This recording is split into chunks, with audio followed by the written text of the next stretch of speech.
అందరికీ నమస్కారం. ఈ వీడియోలో మనం student attendance percentage, irregular and long term absenteeism ఉన్న విద్యార్థుల యొక్క సంఖ్య విఎస్కే డాష్బోర్డ్లో ఎలా చూడాలో మనం తెలుసుకుందాం. మొదటగా మీరు విఎస్కేలోకి లాగిన్ అయ్యాక స్టూడెంట్ మాడ్యూల్ పైన క్లిక్ చేయండి. ఇక్కడ అటెండెన్స్ అనే ట్యాబ్ పైన క్లిక్ చేయండి. ఇక్కడ మీకు 3 వివిధ రకమైన ట్యాబ్స్ కనిపిస్తాయి. మొదటిది డైలీ అటెండెన్స్, ఆబ్సెంటిజం, తర్వాత స్టూడెంట్ అటెండెన్స్ సమ్మరీ.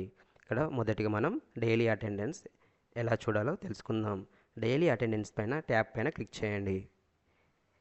ఇక్కడ మీరు ఏదైనా ఏ మేనేజ్మెంట్ యొక్క అటెండెన్స్ చూడాలనుకుంటున్నారో ఆ మేనేజ్మెంట్ని సెలెక్ట్ చేసుకోవచ్చు. మీరు ప్రైమరీ స్కూల్ అటెండెన్స్ చూడాలనుకుంటే ప్రైమరీ, లేదా ఏదైనా ఒక పర్టికులర్ క్లాస్ అటెండెన్స్ పర్సెంటేజ్ చూడాలనుకుంటే ఆ పర్టికులర్ క్లాస్ని మీరు సెలెక్ట్ చేసుకోవచ్చు.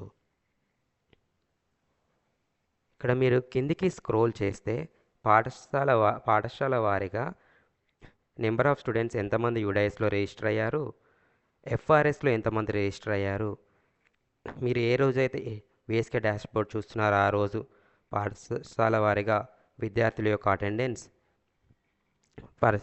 పర్సెంటేజ్ చూడొచ్చు.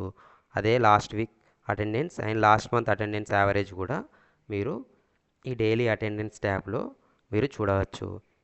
ఇక్కడ మీరు ఈ ఐకాన్స్ పైన క్లిక్ చేసి మీకు కావాల్సిన ఫార్మాట్లో అటెండెన్స్ని మీరు డౌన్లోడ్ చేసుకోవచ్చు. తర్వాత ఆబ్సెంటిజం ట్యాబ్లో మీరు మీ మండలంలో ఎంతమంది విద్యార్థులు ఇర్రెగ్యులర్గా ఉన్నారు అండ్ లాంగ్ టర్మ్ ఆబ్సెంటిజంగా ఎంతమంది విద్యార్థులు ఉన్నారనేది మీరు చూడవచ్చు. కిందికి స్క్రోల్ చేస్తే అది మీరు పాఠశాల వారీగా మీరు చూడవచ్చు. నెక్స్ట్ ట్యాబ్ అటెండెన్స్ సమ్మరీలో మీరు గర్ల్స్ అటెండెన్స్ పర్సెంటేజ్ ఏ విధంగా ఉంది, బాయ్స్ యొక్క అటెండెన్స్ పర్సెంటేజ్ ఏ విధంగా ఉంది and month on month attendance ఏ విధంగా ఉంది అనేది మీరు ఈ అటెండెన్స్ సమ్మరీలో చూడవచ్చు. ఇక్కడ మీకు వివిధ రకమైన ఫిల్టర్స్ వేసుకొని కూడా చూడవచ్చు. డేటా ఇక్కడ మీరు ఈ ఐకాన్స్ పైన క్లిక్ చేసి మీకు తగిన ఫార్మాట్లో డౌన్లోడ్ చేసుకోవచ్చు.